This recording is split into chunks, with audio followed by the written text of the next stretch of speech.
And then he aims at the general and goes, Gina, Gina, Gina. I go, this is not good. This can't end good. You're aiming it at your superior officer, right?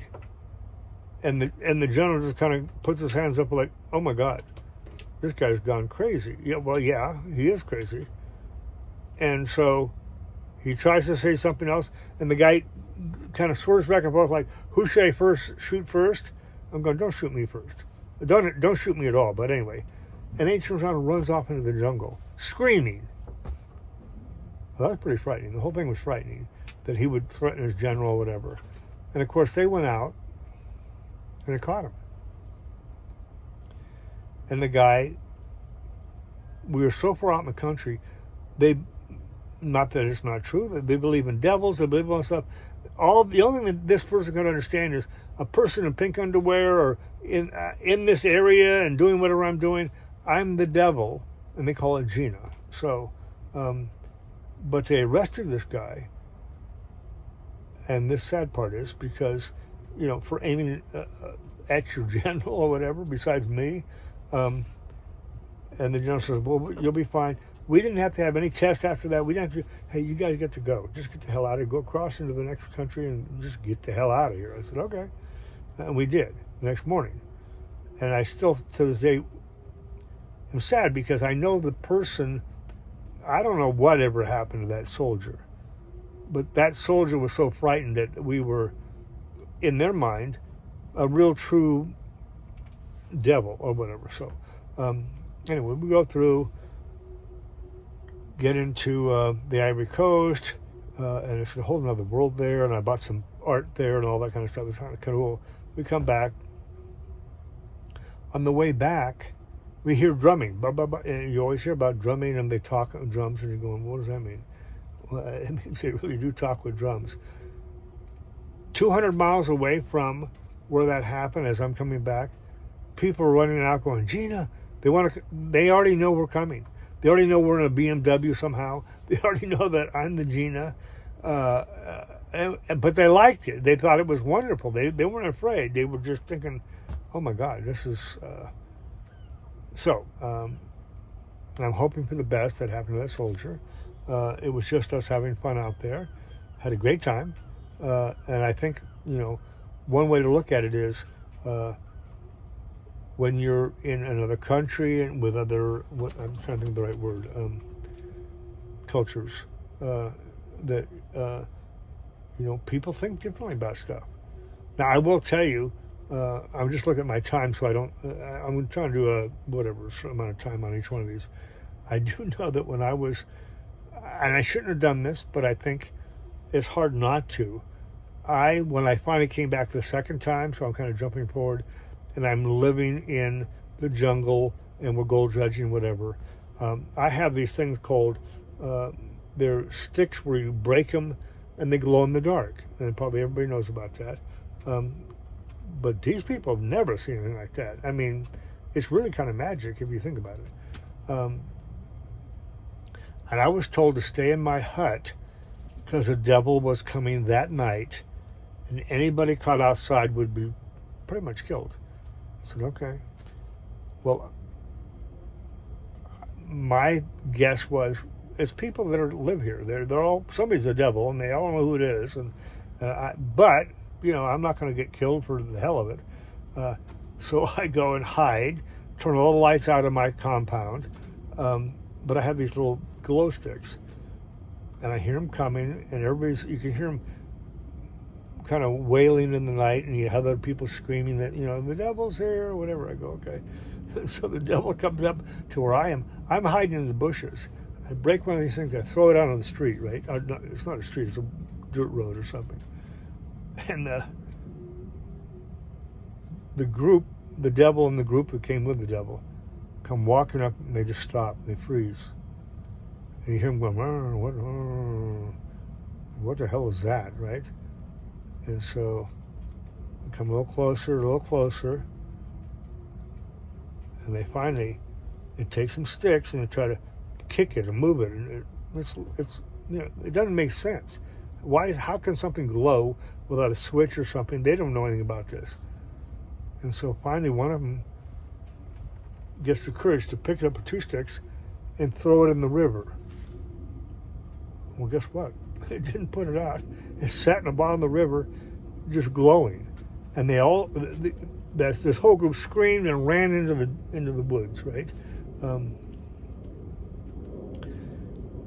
Turned out that the next day, I was told, "Oh my God, you won't believe what happened. We had the devil come to town, but not only that, we had some really scary, unusual stuff happen, and we don't know what it's all about, but we think we're all in danger. Right? There's some life out here that we don't know about."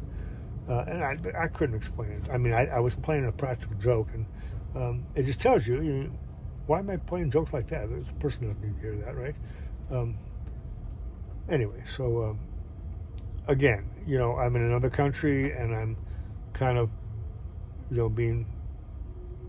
doing things that I think, now that I think back, I don't need to do that. That's just playing on people's fears and stuff. So let's see if there's something else. I got about 5 minutes to go. Let's see here.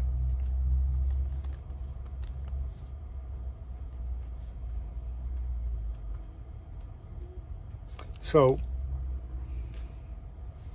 another one of my things was I had to go out and look for places to go gold dredging. So that was my job, is to, okay, we can do it here, but there's other rivers and all this kind of stuff. What can I do? I actually hired a person from the Peace Corps, meaning that he did it for the UN, and it was a younger person, but he had been paid to take people out and do whatever. He knew the country and did whatever. I said, oh, wow. Well, I'm going to pay some money for that. That's what I want. I want that person taking me, right? So we go out, and I'm cruising along. He's got a machete.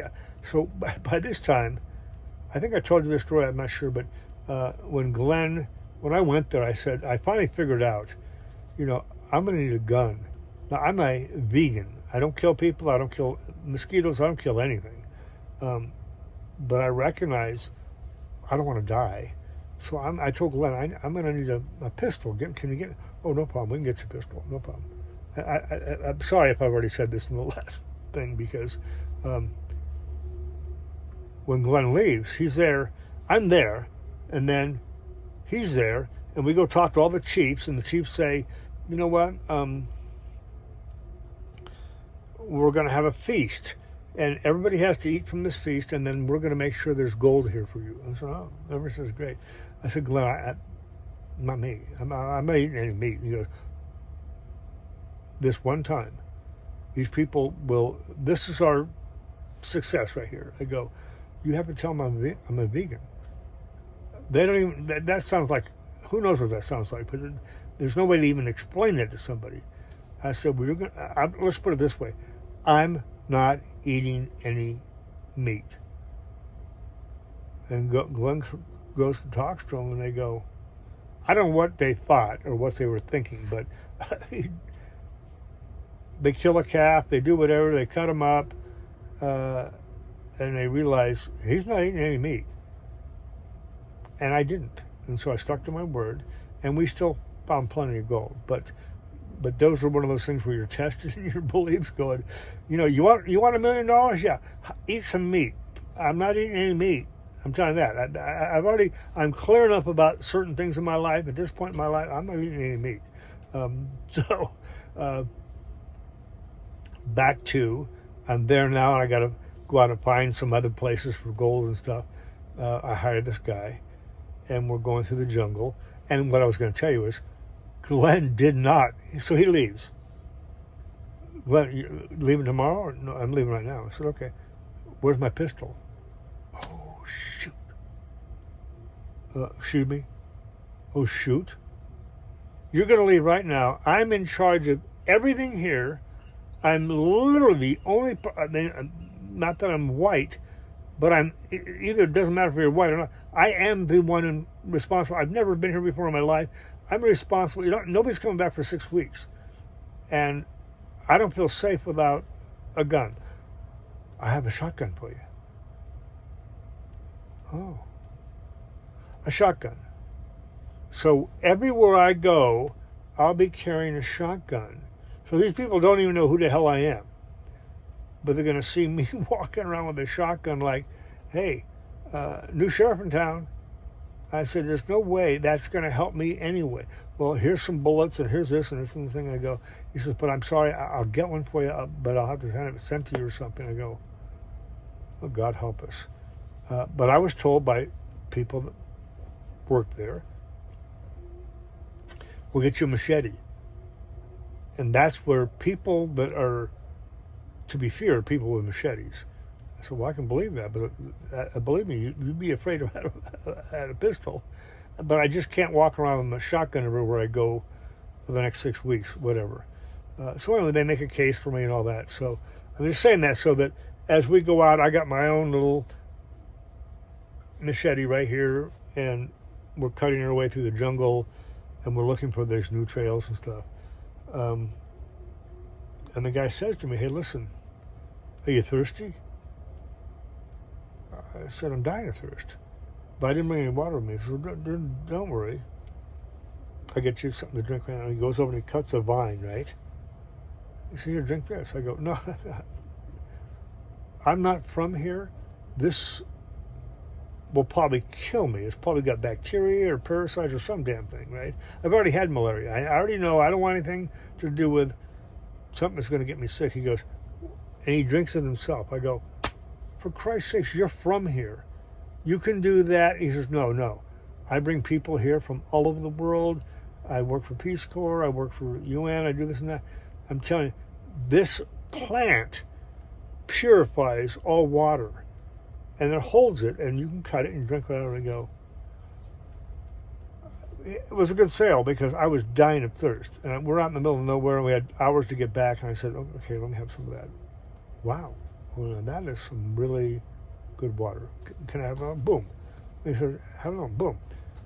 And he said, let me show you if you get bit by a snake. I go, yeah, I was wondering about that. So I got a snake bite kit. He said, no, throw that away. None of that stuff's any good out here. None of it. But what you can do is you can eat this leaf and this leaf. Chew it up, make a paste, and put on a thing, and it'll draw the poison out of any of these poisonous snakes. I go, okay, wow. Whether it's true or not, it was what? It was that leaf? No. That leaf over there, okay. And that leaf? No. That leaf? No. That leaf over there, okay. And then I do it, spit on it, okay, and make a little paste, okay. Okay, so it was that leaf? No. That leaf? No. Let me tell you, we were walking for a long time. I kept pointing things out, but I did get it. At some point I could go, that leaf, yes. That leaf, yes. Put it together. That leaf, yeah. I mean, all these leaves, a million colors of greens and all that stuff, and at some point I was able to do that. And so I thought, this guy's somebody. I can drink water. I'm not going to die from poisonous snakes, which obviously is everywhere. And we're moving along, and I'm feeling pretty good that I got the right guy, and we're moving.